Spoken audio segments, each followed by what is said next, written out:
Dahsyat, ini khasiat dan potensi tanaman pare. Rasa buahnya pahit, penjualannya manis dan laris.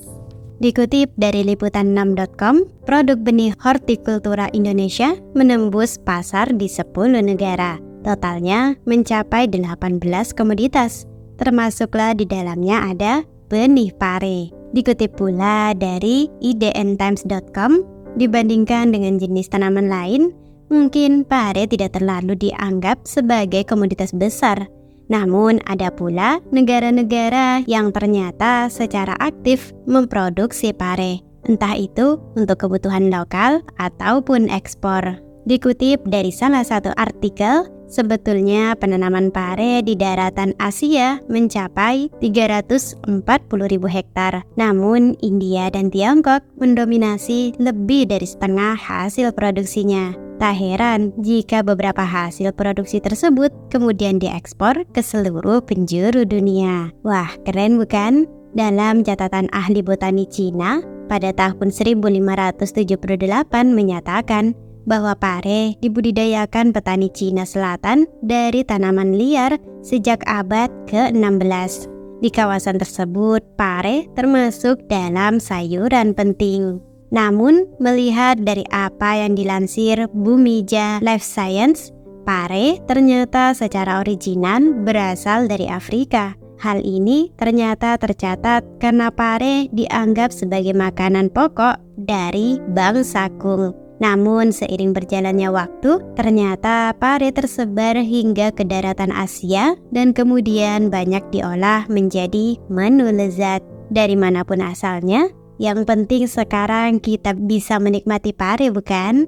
Di negara-negara Asia Timur seperti Jepang, Korea, dan Cina, pare dimanfaatkan untuk pengobatan, antara lain sebagai obat gangguan pencernaan, dapat merangsang nafsu makan, menyembuhkan penyakit kuning, bahkan telah diekstrak dan dikemas dalam kapsul sebagai obat herbal atau jamu. Selain itu, pare juga mengandung beta-karoten 2 kali lebih besar daripada brokoli, sehingga berpotensi mampu mencegah timbulnya penyakit kanker dan mengurangi resiko terkena serangan jantung ataupun infeksi. Rasanya yang tajam dan pahit memang membuat orang tidak suka pare, tapi di balik rasanya yang pahit tadi banyak khasiatnya kan? Pare termasuk tumbuhan merambat, memiliki banyak nama lokal. Misalnya di daerah Jawa disebut sebagai peria. Jika di daerah Anda, apa sebutan buah ini? Memiliki buah yang panjang dan runcing. Pare tumbuh baik di dataran rendah dan dapat ditemukan tumbuh liar di tanah telantar, tegalan, dibudidayakan atau ditanam di pekarangan dengan dirambatkan di pagar. Nah, kali ini kita lihat budidaya pare yuk. Berikut ini adalah 5 tips budidaya pare versi Agrotech. Pertama, persiapan benih. Pare merupakan jenis tanaman yang dapat diperbanyak menggunakan biji. Biji benih pare berkualitas bagus dapat diperoleh di toko pertanian atau membuat sendiri dari buah yang sudah matang di pohon. Tanaman induk yang akan dijadikan benih harus sehat, tidak terserang hama atau penyakit, serta bereproduksi tinggi. Sebelum ditanam di lahan penanaman, benih pare harus disemaikan terlebih dahulu. Lahan persemaian pare dapat berupa bedengan dengan ukuran 2 x 1 meter dengan tinggi 25 cm. Lahan tersebut diolah dengan cara mencangkul tanah hingga gembur dan mencampurkannya dengan pupuk kandang. Kedua, persiapan lahan. Tahap persiapan lahan dapat dilakukan sebelum atau sesudah persemaian.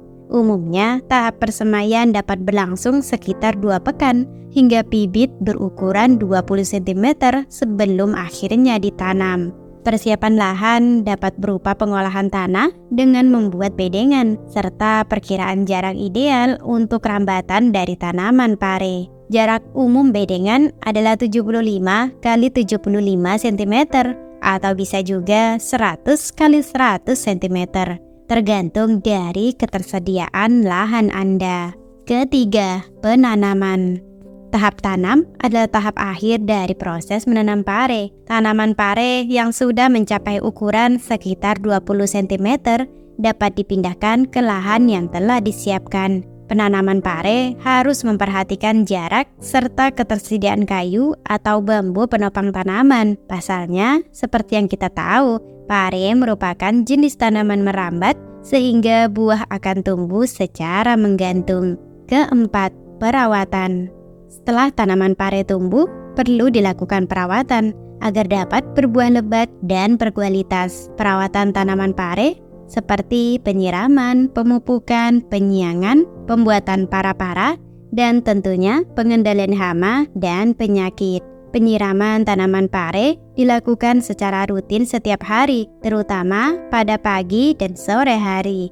Penyiraman harus disesuaikan dengan kondisi media tanam, yaitu tidak terlalu kering atau terlalu basah. Sementara pemupukan tanaman pare dilakukan sejak awal penanaman hingga masa panen. Pemupukan dapat menggunakan pupuk organik ataupun anorganik. Sementara hama yang sering menyerang tanaman pare adalah ulat, kutu daun, tungau, dan nematoda. Untuk penyakit yang sering menyerangnya yaitu seperti busuk buah, layu bakteri, bercak daun, dan virus. Untuk pengendalian hama dan penyakit dapat dilakukan dengan cara mekanis, biologis, ataupun kimia.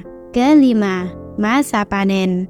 Tanaman pare sudah dapat dipanen setelah berumur 2,5 bulan setelah tanam. Tanda-tanda buah pare yang siap panen adalah warnanya berubah dari hijau muda menjadi hijau tua atau kuning kecoklatan. Buah pare yang siap panen juga memiliki rasa pahit yang lebih kuat daripada buah yang belum matang. Cara memanennya yaitu dengan memotong pangkal buah dengan menggunakan gunting atau pisau yang bersih serta tajam. Buah pare harus dipanen secara hati-hati agar tidak terluka ataupun pecah. Buah pare yang sudah dipanen harus segera dibersihkan dari kotoran atau serangga, lalu disimpan di tempat yang sejuk dan kering. Buah pare dapat dipanen setiap 2 hingga 3 hari sekali. Satu tanaman dapat menghasilkan sekitar 10 hingga 15 buah selama masa panen. Masa panen ini dapat berlangsung selama 3 hingga 4 bulan. Tergantung pada kondisi lingkungan dan perawatannya. Nah, itu tadi informasi tentang tanaman pare. Ada yang sudah pernah mencobanya? Untuk yang belum, selamat mencoba. Semoga bermanfaat dan salam sukses.